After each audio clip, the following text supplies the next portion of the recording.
Hello and welcome my dear friends. तो आज हम लोग आरसीसी का लेक्चर फर्स्ट स्टार्ट करने जा रहे हैं, ठीक ना। तो देखो हमारा टू द पॉइंट रहेगा, न्यूमेरिकल फोकस रहेगा, ठीक ना। न्यूमेरिकल बताने का कोशिश करेंगे, लेकिन उससे पहले कुछ थ्योरी है जो जानना बहुत ज़रूरी है।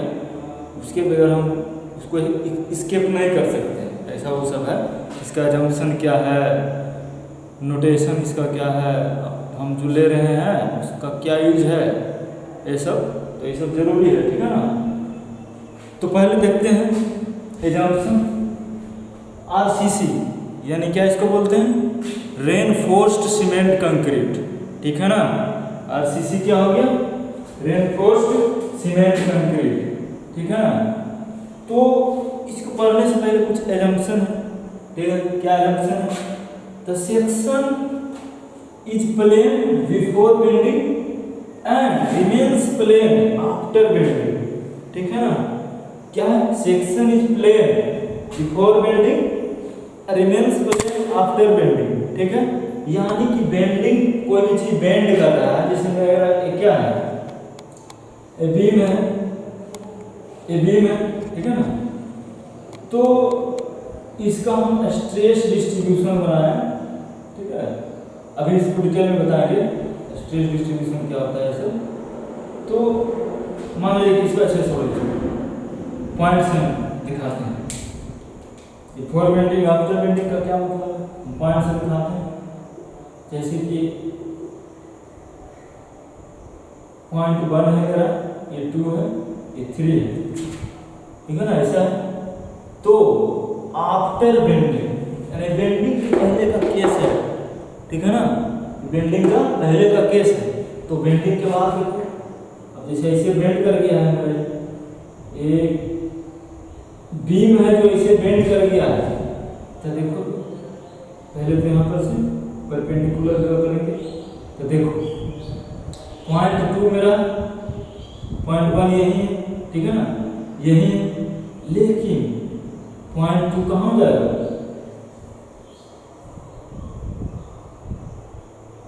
देखो ऐसे इसको करो,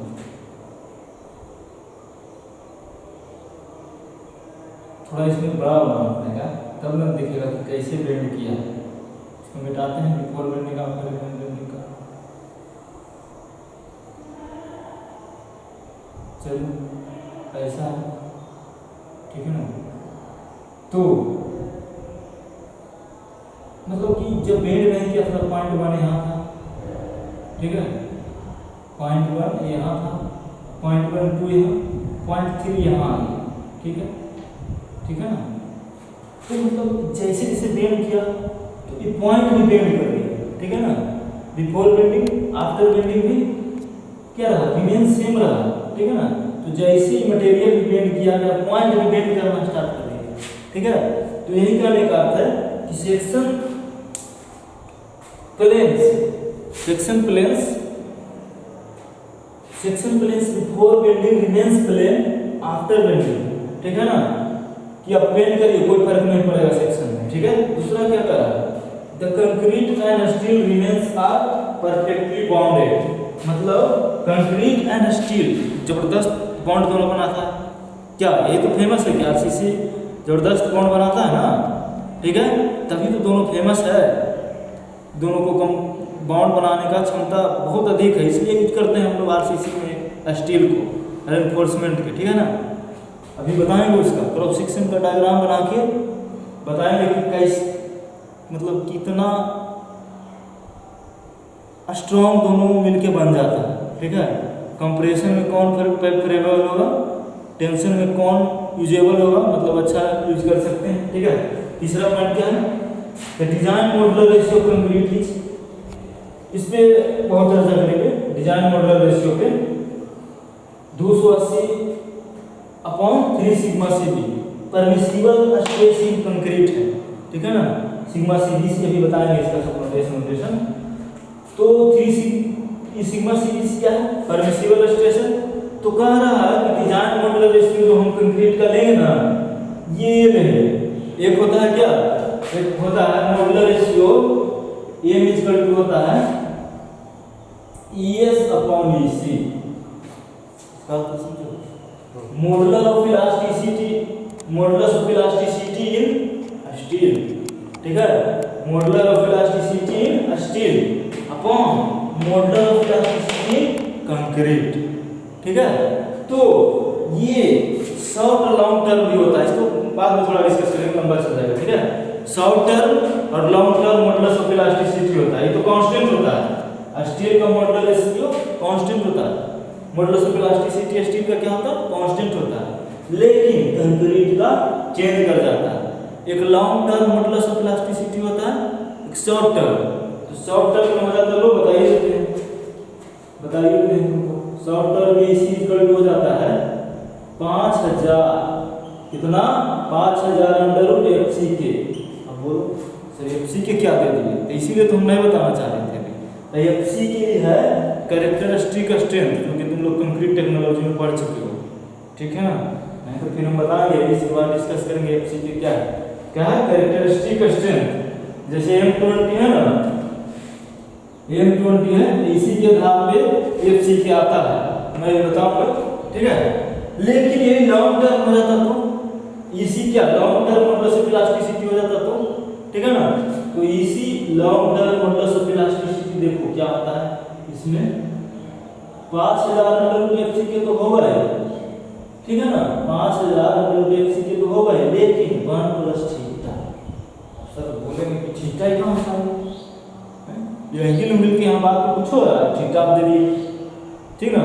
तो थीटा है क्रीप कोएफिशिएंट। क्रीप कोएफिशिएंट क्या है कि आप जितना लंबा दिन रखिएगा ना बिल्डिंग RCC को, उतना ही बढ़ेगा, ठीक है ना, लेकिन एक लिमिट समय तक, 1 साल 28 दिन, ठीक है, तो उसका अलग अलग वैल्यू होता है थीटा का।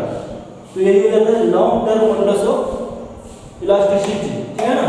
शॉर्ट टर्म में सिर्फ यही हो जाता है, शॉर्ट टर्म तुम लोग डिजाइन में शॉर्ट टर्म यूज करते हैं, ठीक है ना, लॉन्ग टर्म को नहीं यूज करते हैं।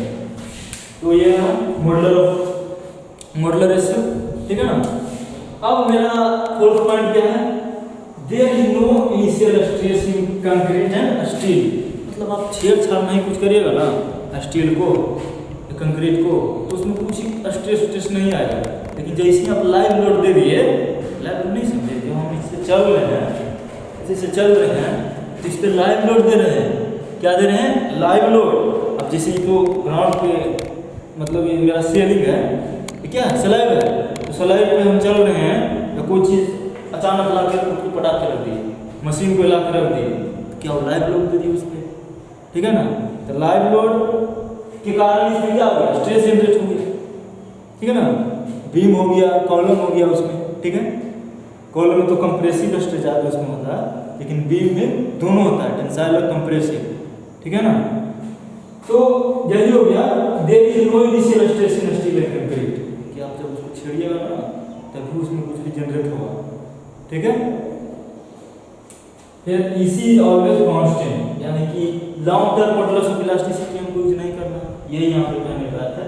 EC हो गया मॉडुलस ऑफ इलास्टिसिटी, ठीक है ना। EC हो गया modulus of elasticity in concrete, यहाँ पे छूट गया है, modulus of elasticity in concrete.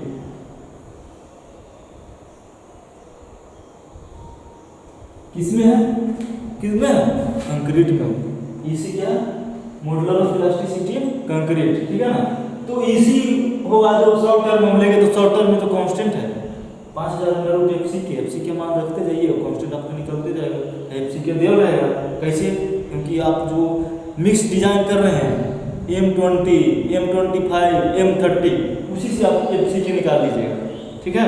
तो इस तरह से EC क्या हो गया, कांस्टेंट हो गया, ठीक है। अब कह रहा है material should be homogeneous and isotropic, मतलब होमोजेनियस एंड आइसोट्रोपिक का मतलब क्या हो गया, होमोजेनियस के मतलब क्या है, सेम समान, हर चीज समान, लेकिन आइसोट्रोपिक क्या हो गया कि हर डायरेक्शन में समान हो गया, ठीक है ना। होमोजेनियस मतलब समान तो हुआ है, ठीक है। ये क्या है, होमोजेनियस मतलब हर चीज समान है, इसमें मटेरियल यूज किए हैं, लेकिन एक डायरेक्शन में ही है और सभी डायरेक्शन में हो गया, 3 डायरेक्शन में तो हो गया, तो क्या हो गया, क्या हो गया, अंदर वाला डायरेक्शन तो क्या हो गया, आइसोट्रॉपिक हो गया, हर डायरेक्शन में सेम हो गया तो आइसोट्रॉपिक हो गया। ठीक है, तो अब देखो थोड़ा अब आरसीसी के बारे में बताते हैं कि क्यों यूज करते हैं सब। ठीक है ना, आरसीसी का क्रॉस सेक्शन बनाते हैं और इसमें कौन कौन सा स्ट्रेस जनरेट होता है, कौन सा क्या चीज में अच्छा होता है। ठीक है ना,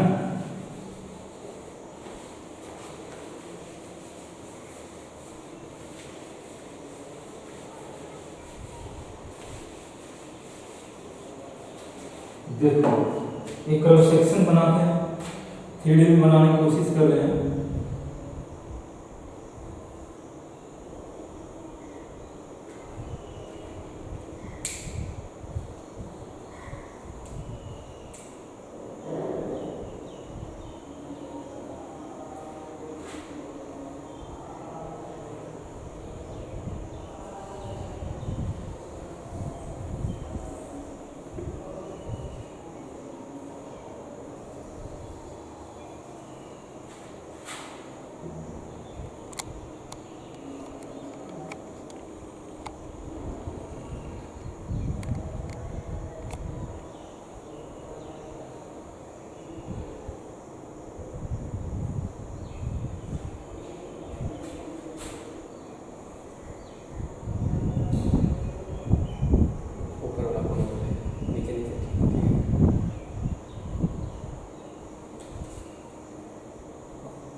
ठीक है, उसको ऊपर हाँ ऊपर ऊपर के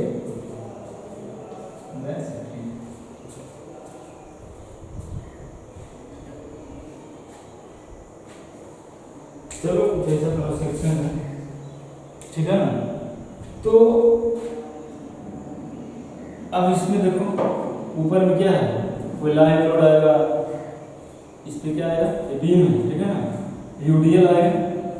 ठीक है, यूडीएल आएगा, फिर इसका हम देखते हैं ये टॉप व्यू, फ्रंट व्यू इसका देखते हैं। ठीक है ना, तो ये क्रॉस सेक्शन देख रहे हैं।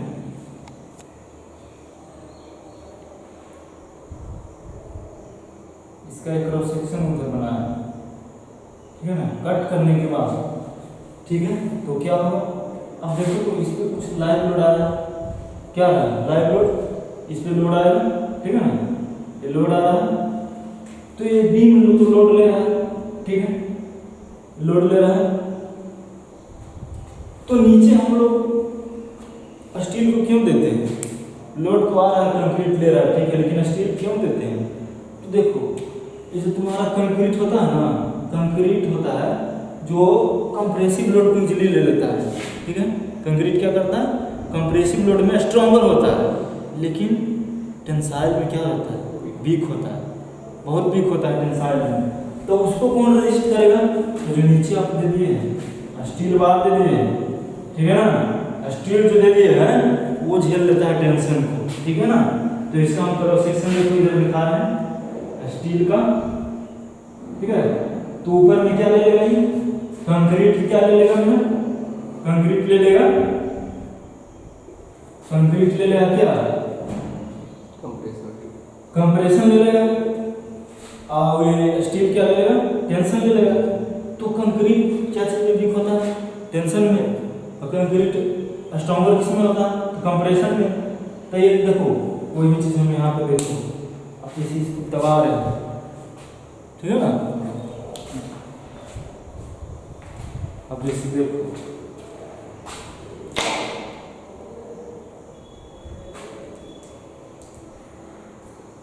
देखो इसको हम दबा रहे हैं, ऐसे दबा रहे हैं, तो ऊपर वाला क्या हो रहा है, कंप्रेस हो रहा है, कंप्रेस हो रहा है ना, इधर से हम इसे दबा रहे हैं, लोड आ रहा है, तो ये वाला कंप्रेस हो रहा है, ऊपर वाला जिधर से हम दबा रहे हैं उधर कंप्रेस हो रहा है, लेकिन ये क्या है, टेंशन में है, टेंशन में है ना, तो रड हम उधर ही देते हैं, स्टील का रड उधर ही देते हैं, इधर टेंशन आता है, नीचे साइड में कंप्रेशन में क्या कंक्रीटिंग रहता है।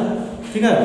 तो यही कारण है कि यहाँ पे हमको क्या दिए हैं, रेनफोर्समेंट दिए हैं, यानी स्टील दिए हैं, ठीक है ना।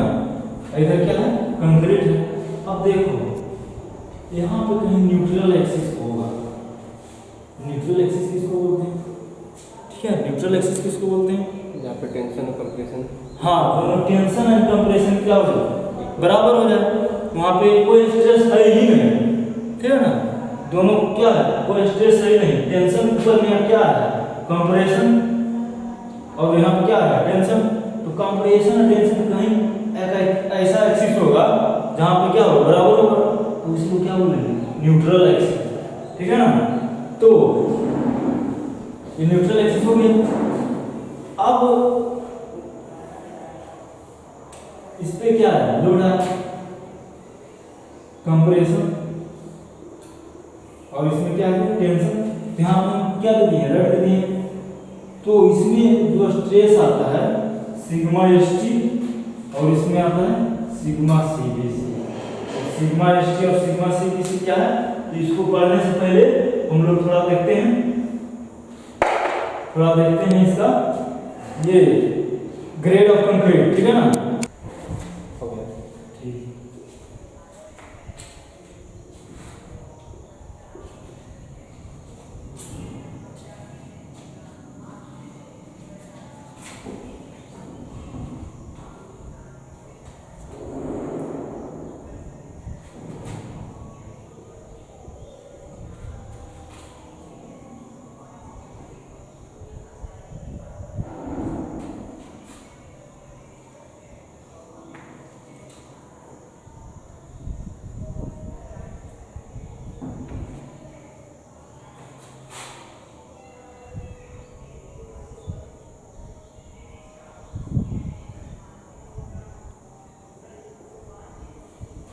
देखो ग्रेड ऑफ कंक्रीट, ठीक है ना। ग्रेड ऑफ कंक्रीट क्या होता है, जैसे क्या है, M10 मिक्स प्रोपोर्शन, ठीक है, M15, M20, M25, M30, M20 तक, ठीक है ना। M20 तक ऑर्डिनरी कंक्रीट होता है, ठीक है, जनरली जो हम लोग यूज करते हैं ऑर्डिनरी कंक्रीट होता है, ठीक है, M20 तक, ठीक है ना। और फिर स्टैंडर्ड कंक्रीट, तो स्टैंडर्ड कंक्रीट कहाँ तक होगा, तो M55 तक, M55 तक कौन सा होगा, स्टैंडर्ड कंक्रीट, ठीक है ना। फिर हाई स्ट्रेंथ कंक्रीट M60 से एबव हो जाता है, क्या होता है, हाई स्ट्रेंथ कंक्रीट हो जाता है, ठीक है ना, M60 से एबव। लेकिन जनरली हम लोग को जो पढ़ना रहता है, ठीक है ना, M35 M30 तक, ठीक है, जनरली M30 तक ही होता है, ठीक है। तो इसमें देखो कैरेक्टरिस्टिक कंप्रेसिव स्ट्रेंथ, ठीक है ना, FCK, तो M10 है, तो इसका FCK क्या हो जाएगा, FCK क्या दिए हैं, कैरेक्टरिस्टिक स्ट्रेंथ, यानी कैरेक्टरिस्टिक कंप्रेसिव स्ट्रेंथ इसको भी बोल सकते हो, क्या M10 का हो गया 10 न्यूटन पर mm², ठीक है। FCK इसका M10 का, उसी तरह M15 का कितना हो जाएगा, 15 न्यूटन पर mm²। तो ये देखो यहाँ पे न्यूटन पर mm² को हम लिख सकते हैं MPa। अब MPa क्या होता है, MPa इलेक्शन वाला नहीं, विधायक वाला नहीं, MPa मेगा पास्कल हो जाता है, ठीक ना। ये क्या हो जाता है, मेगा पास्कल। अब देखो मेगा पास्कल को ऐसे लिख देते हैं, 10⁶ होता है मेगा, ठीक ना, पास्कल ही होगा, ठीक है। अब ऐसे क्यों आता है, देखो ऐसा आता है, जैसे न्यूटन है ना, mm², तो 100 सेंटीमीटर बराबर, यानी कि 1000 mm बराबर मीटर, 1 मीटर। लेकिन यहाँ mm² है ना, इसलिए ऊपर जाकर कितना है, 10⁶, इसीलिए MPa हो गया, इसको लिख सकते हैं 1 MPa। और इसी तरह M50 रहा तो FCK कितना हो जाएगा, अरे M50 का FCK कितना हो जाएगा, 15 न्यूटन पर mm², ठीक है ना। अब इसमें है परमिसिबल कंप्रेसिव स्ट्रेंथ, ठीक है ना। ये सिग्मा सीबीसी इसको बोलते हैं।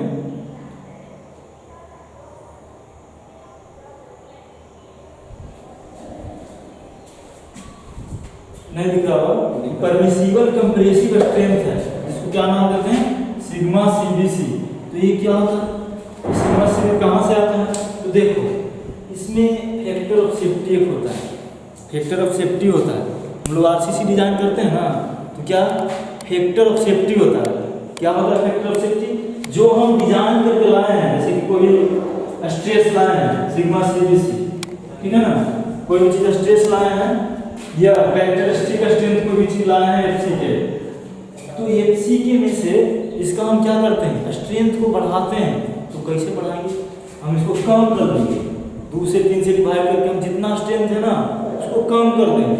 वही मेरा क्या हो जाता है फैक्टर ऑफ सेफ्टी, कि कितनों वर्स्ट कंडीशन भी आए ना, वर्स्ट कंडीशन कितनों भी आए तो मेरा मटेरियल फेल ना करे, इसीलिए हम फैक्टर ऑफ सेफ्टी लेके चलते हैं, ठीक है ना।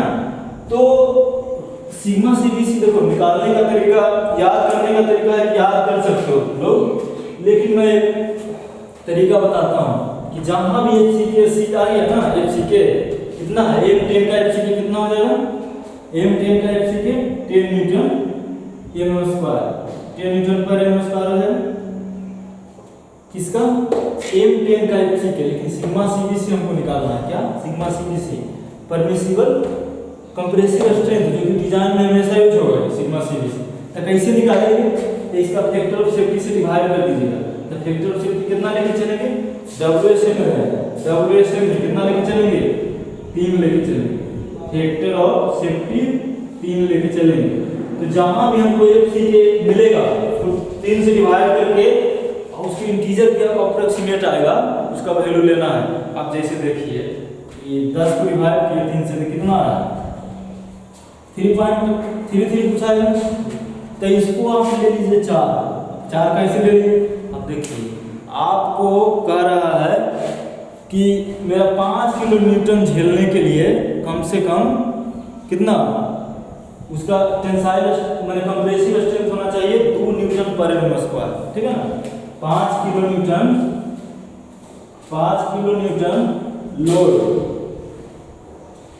5 किलो न्यूटन आपका लोड झेलने के लिए कितना होना चाहिए कंप्रेसिव स्ट्रेंथ, यानी सिग्मा सीबीसी कितना होना चाहिए,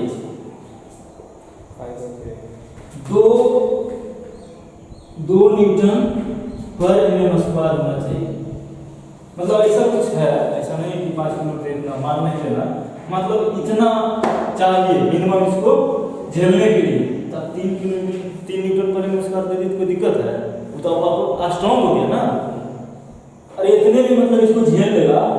अब देखो एक पहलवान से तुम लड़ने जा रहे हो तो तुम मतलब 50 केजी जिसका वजन है उसको तुम हरा सकते हो, तो क्या 40 केजी वाला नहीं हरा सकते हो, हरा सकते हो ना।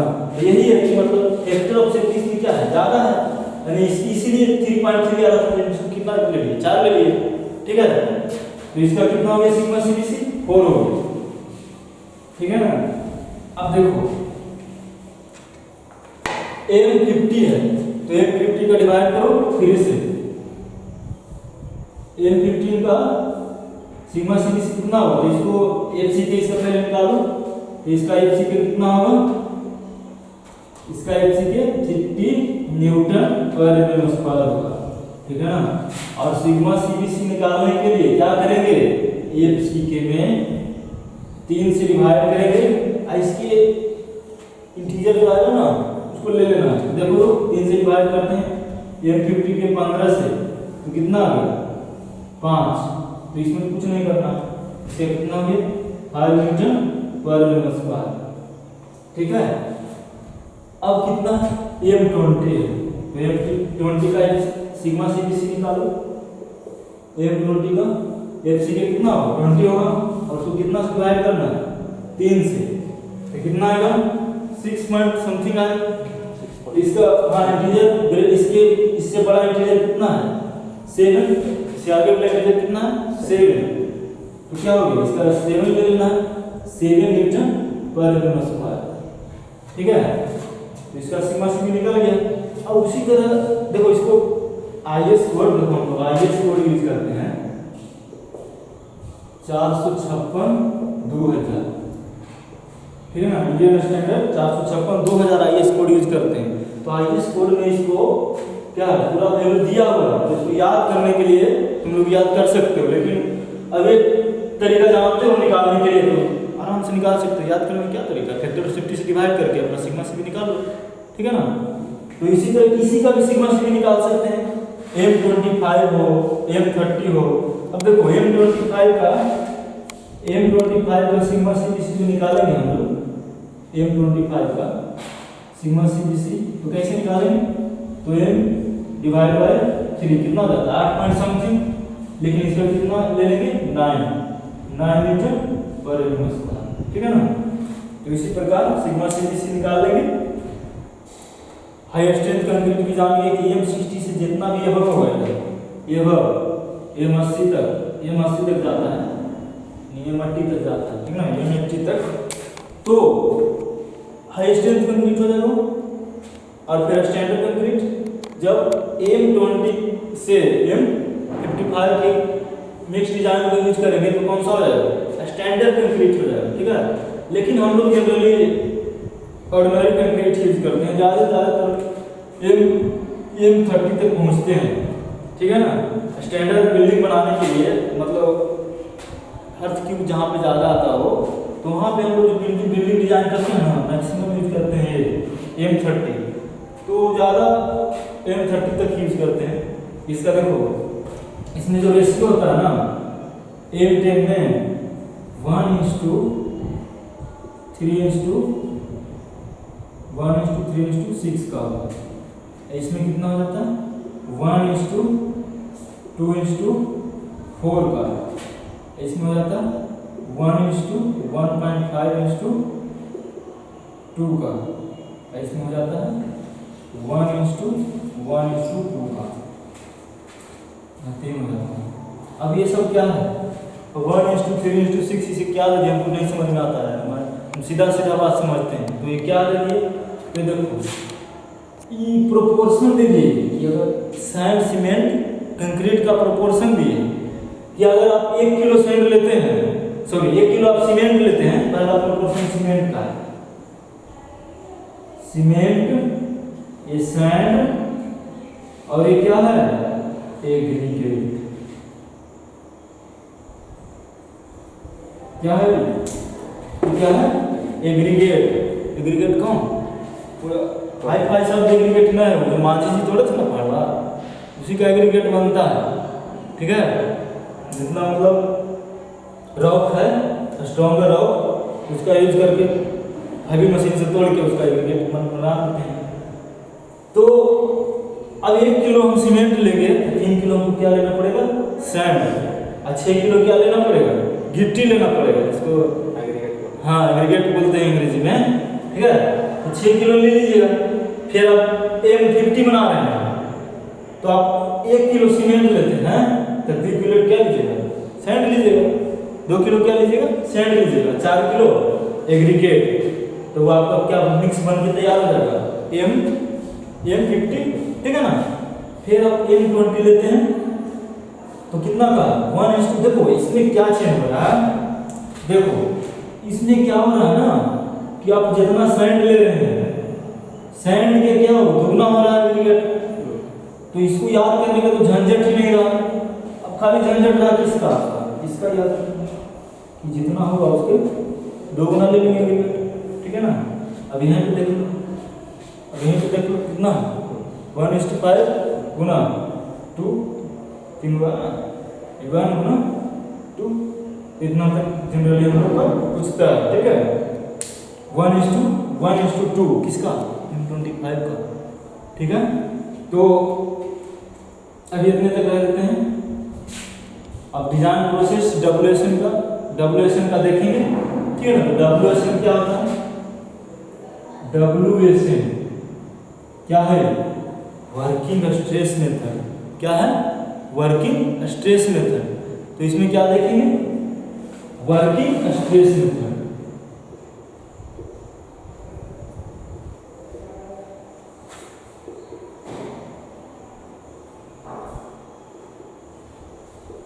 Working stress method next class में हमको देखना है, ठीक है। तो ये होता क्या है, वर्किंग स्ट्रेस का डिजाइन हमको ज़्यादा जानना है, न्यूमेरिकल सोल्व करना है, ठीक है।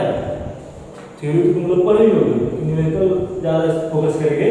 तो वर्किंग स्ट्रेस मेथड क्या होता है, तो मतलब जो पूरा मोटा मोटा दीवार पहले ज़माने के देखे होंगे, ठीक है ना, वो वर्किंग स्ट्रेस मेथड से डिजाइन किया हुआ है, ठीक है ना। जितना भी ज़्यादा मोटा मोटा दीवार जो मशीनरी वाल का बना हुआ है वो क्या है, वर्किंग स्ट्रेस मेथड का है। और लिमिट स्टेट एक होता है, जो आरसीसी का जितना भी बन रहा है ना, वो लिमिट स्टेट मेथड का बन रहा है, ठीक है ना, एलएसएम जिसको बोलते हैं। और वर्किंग स्ट्रेस जो मोटा मोटा दीवार का, वो उसमें कुछ भी हो सकता है। पहले तो हम लोग क्या मिट्टी का ही दीवार बनाते थे, जिसमें मशीनरी बाल रहता था, उसमें क्या मोटार उसमें जो यूज करते थे, मतलब सीमेंटिंग मटेरियल क्या रहता था, सॉइल वगैरह रहता था, ठीक है ना। सीमेंटिंग मटेरियल उसमें क्या रहता था, सॉइल रहता था। लेकिन अब जैसे जैसे एडवांस हुए तो क्या नया सीमेंटिंग मटेरियल खोज लिए, ठीक है, जो बॉन्ड उसका क्या हो गया, स्ट्रेंथ हो गया ज़्यादा, बॉन्ड का मतलब बॉन्डिंग बनाने का उसमें क्षमता ज़्यादा हो गया, ठीक है। तो आज यहीं तक रह लेते हैं। थैंक यू, नेक्स्ट वीडियो में मिलते हैं।